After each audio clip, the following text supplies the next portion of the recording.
Hi friends, welcome back to my channel Learning English with Ishwa. Today we are going to learn how to read newspaper. న్యూస్పేపర్లో ఉన్న మన ఈ యొక్క ఆర్టికల్ని మనం చదవబోతున్నాం ఫ్రెండ్స్. సో చూడండి, ఫస్ట్ హెడ్లైన్స్ చూద్దాము. We're going to read headlines. Headlines అనేవి మనకి ఎప్పుడు తెలుసు, ఎప్పుడు అంత క్లారిటీగా ఉండవు.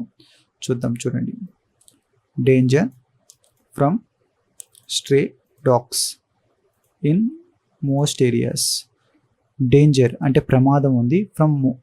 From stray dogs. స్ట్రే అంటే అటు ఇటు తిరుగుతాయి కదా, స్ట్రీట్ డాగ్స్ కాదు, స్ట్రే డాగ్స్. స్ట్రే డాగ్స్ అంటే అటు ఇటు తిరిగి ఒక చోట ఉండవు, ఒక ప్లేస్ నుంచి ఇంకో ప్లేస్కి ఇలాగా వెళ్తుంటాయి కదా, దాన్ని స్ట్రే డాగ్స్ అంటారు. ఆ స్ట్రే డాగ్స్ వల్ల, రోడ్డు మీద అటు ఇటు తిరిగే డాగ్స్ వల్ల ప్రమాదం ఉంది. ఇన్ మోస్ట్ ఏరియాస్, చాలా ఏరియాస్లోనే అర్థం. సో ఓకే, చూద్దాం. ఇప్పుడు చూడండి, in almost every locality. In almost every లొకాలిటీలో, అన్ని చాలా వరకు, ఇన్ ఆల్మోస్ట్ అంటే దాదాపు, ఎవ్రీ లొకాలిటీ ప్రతి ఏరియాలో. So packs of stray dogs Rome about freely.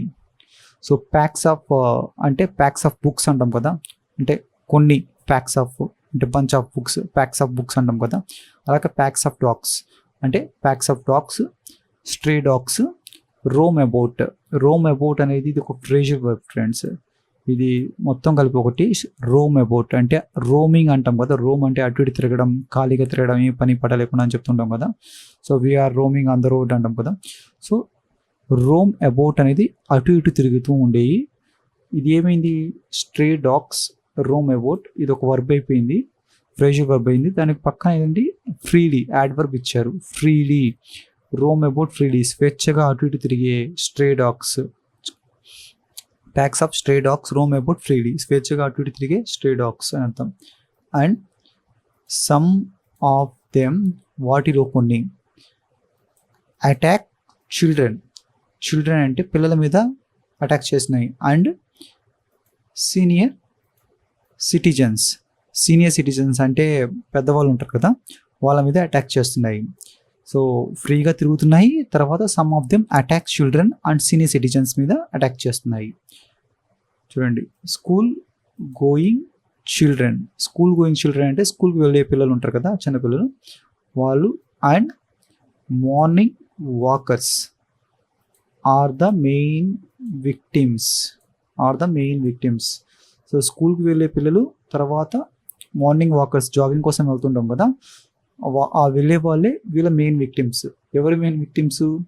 ఈ స్ట్రే డాగ్స్ యొక్క మెయిన్ విక్టిమ్స్. అంటే విక్టిమ్స్ అంటే ఏంటి, ఇక్కడ బాధితులు, బాధించబడే వాళ్ళు అని అర్థం.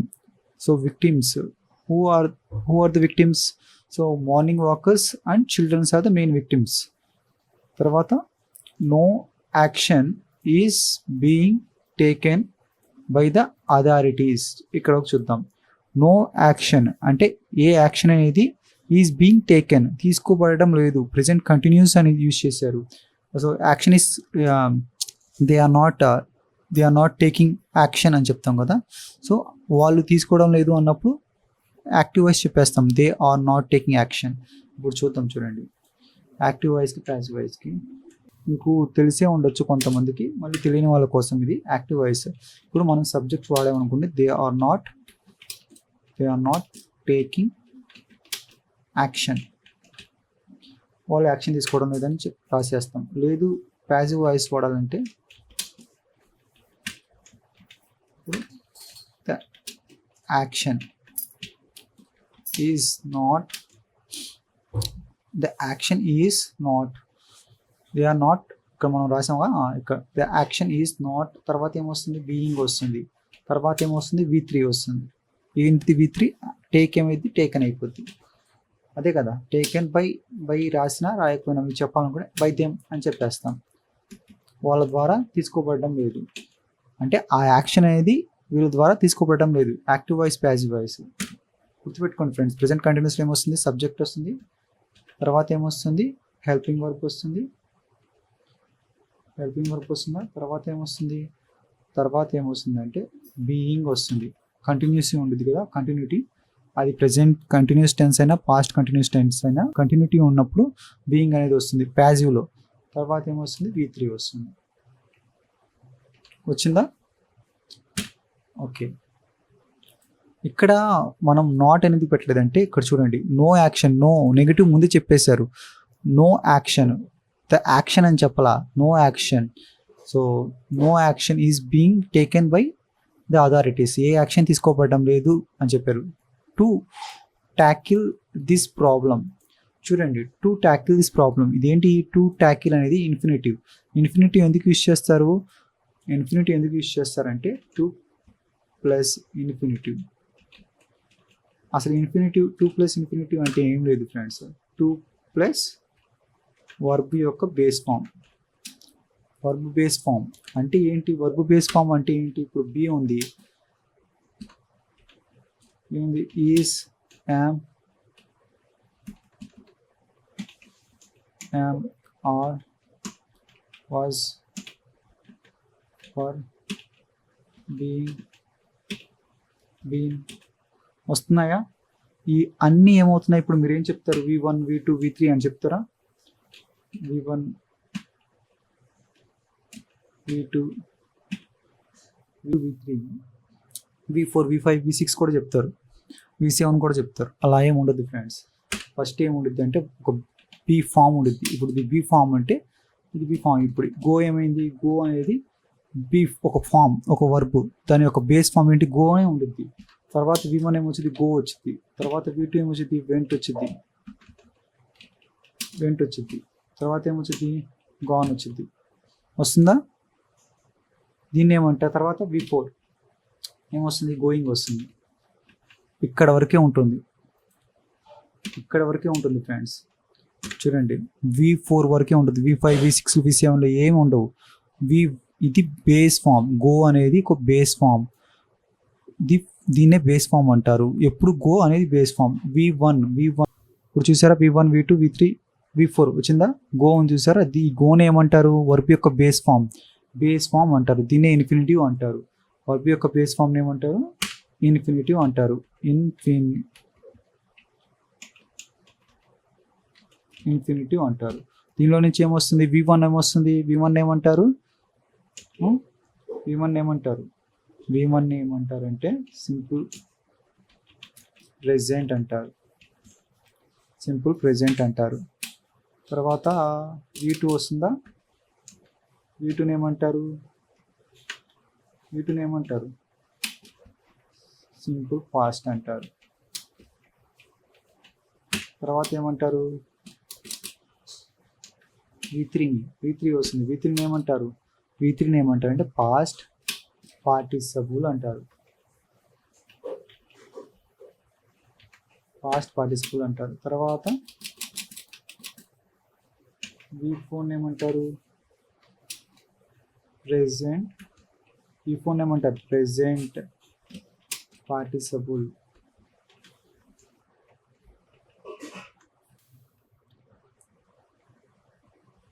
చూడండి ఫ్రెండ్స్, ప్రెజెంట్ పార్టిసిపుల్ అంటారు.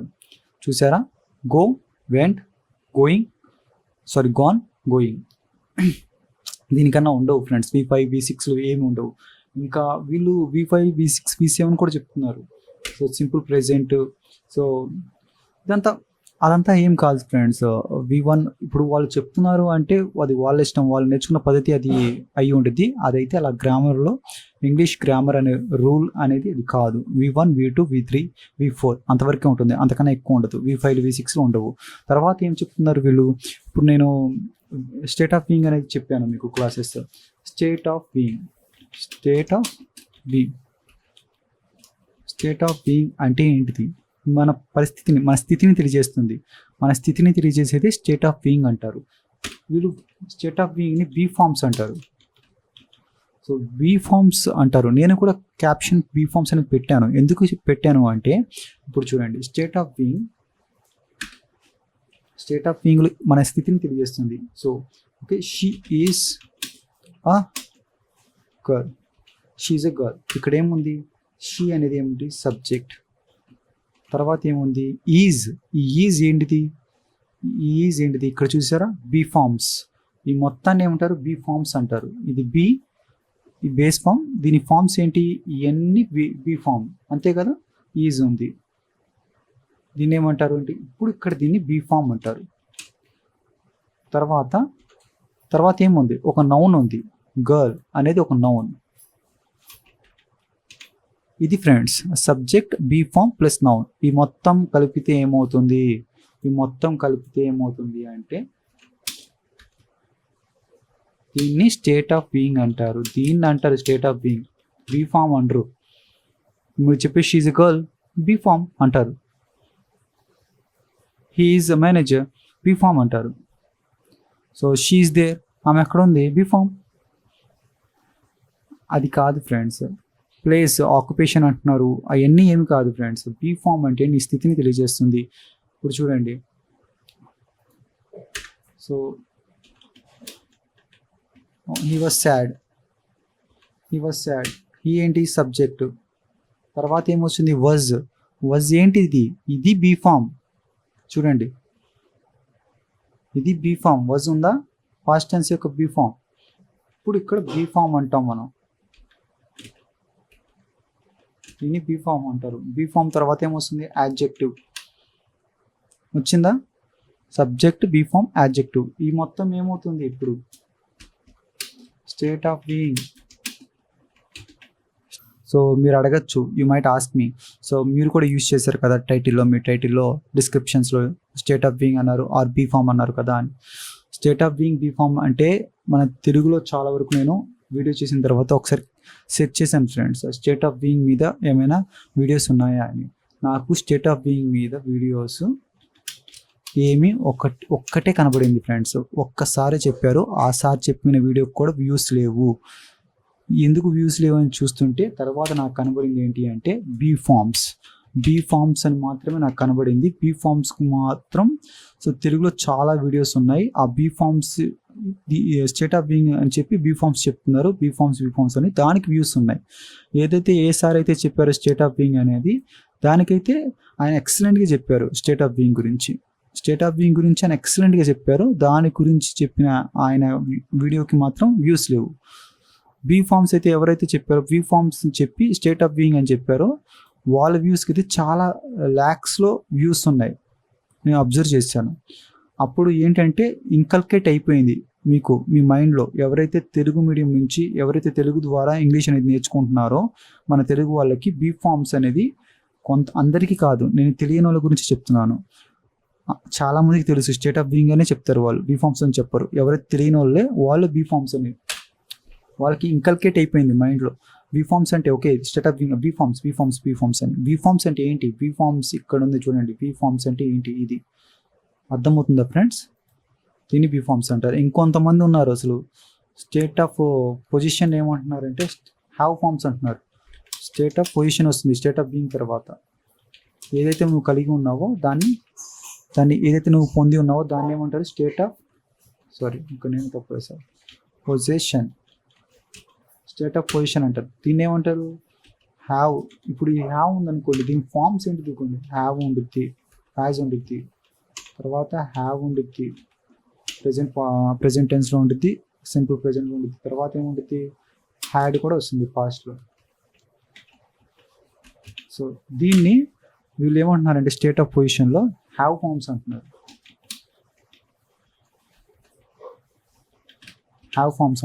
దీన్ని సో హ్యావ్ ఫామ్స్ అన్నారు స్టేట్ ఆఫ్ పొజిషన్. నేను చూసా, ఒకరిద్దరు వీడియోలు చూసాను. నేను చూసినప్పుడు హ్యావ్ ఫామ్స్ అంటున్నారు state of position.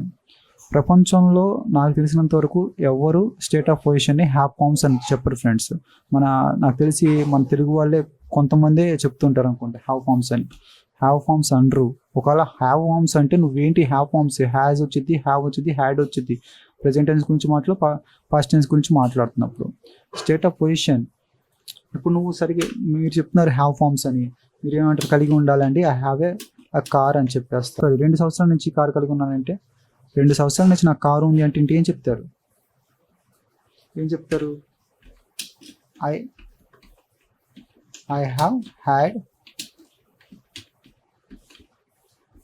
I have had this car for 2 years. ఇది చెప్పేస్తారు. ఇక్కడ ఏమొచ్చింది, I have had this car for 2 years వచ్చింది కదండి హ్యావ్ ఫామ్. దీన్ని హ్యావ్ ఫామ్ అంటాము. 2 years టైం ఇండికేట్ చేసినప్పుడు ఫర్ పెడతాము, పీరియడ్ ఆఫ్ టైం కదా, అందుకనే మనకి ఇక్కడ ఫర్ అని పెడతాం చెప్పేస్తారు 2 years. సరే ఇక్కడ రండి, స్టేట్ ఆఫ్ పొజిషన్లో ఇక్కడ దొరికిపోతారు మీరు బీ ఫార్మ్స్ దగ్గర. చూడండి ఇక్కడ మనం ఎక్కడ చెప్పుకున్నాం, వ్యవసాయ. సో అతను 2 రోజుల నుంచి బాధపడుతున్నాడు అని చెప్పాలంటే ఏం చెప్తారు అప్పుడు? 2 రోజుల నుంచి అప్పుడు చెప్తారు హీ హ్యాస్ బీన్, చెప్పేస్తారు, చెప్పడం తప్పు చెప్తారని కాదు. He has been sad for 2 days. He has been sad for 2 days అంటారు. సో ఓకే, ఇక్కడ ఎందుకు వచ్చింది హ్యావ్ ఫామేగా, హ్యాస్ ఫామేగా. ఓకే దే అని చెప్తాం, ఇంకా బాగా అర్థం. దే హ్యావ్ అని పెడదాం ఇక్కడ, they have been sad for 2 days అని చెప్తాం. ఇదేంటి బీ ఫామ్లో వచ్చింది, మళ్ళీ హ్యావ్ ఫామ్ అన్నారుగా, హ్యావ్ ఎందుకు వచ్చింది బీ ఫామ్లో? అర్థమైందా friends? Have form be form కాదు ఇక్కడ matter. State of being, state of position అనేది. State of being normal, he was sad పాస్ట్లో ఉన్నప్పుడు, అదే ప్రెజెంట్లో ఉన్నప్పుడు he sad.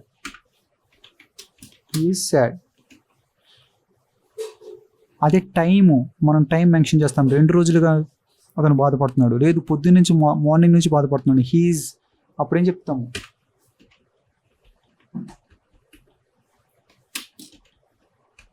He has been, తర్వాత సాడ్ అనేది యాడ్జెక్టివ్. సాడ్ ఏంటిది? Since morning.